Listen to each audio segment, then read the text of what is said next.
আস্তে আস্তে সবাই ছেড়ে যাবে। স্থায়ীভাবে কেউ কারো জীবনে কোনোদিন থাকে না, এমনকি আপনিও কারো জীবনে স্থায়ী নন। আজ থেকে 5 বছর আগে যারা আপনার পাশে ছিল, তারা কি সবাই এখনো আপনার পাশে আছে? নিশ্চয় না। বয়স বাড়ার সাথে সাথে মানুষ অনেক কিছু হারায়। তার মধ্যে হারানোর তালিকায় থাকে অনেক প্রিয়জন কিংবা আপনজন।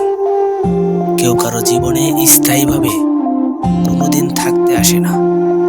ক্ষণিকের মোহ কিংবা মিছে মায়ার বাঁধনে জড়িয়ে থেকে যায় কয়েকদিন, মাস কিংবা বড়জোর কয়েক বছর।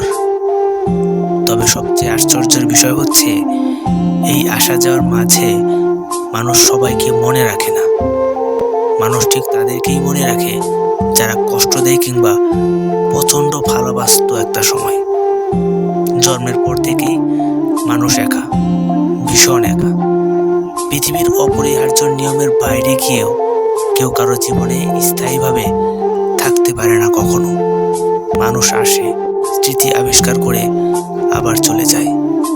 ক্ষণস্থায়ী এই জীবনে কোনো কিছুই স্থায়ী নয়, সবাই ছেড়ে যায়। এমনকি একটা সময় নিজের আত্মাটাও নিজেকে ছেড়ে যেতে আর দ্বিতীয়বার ভাবে না।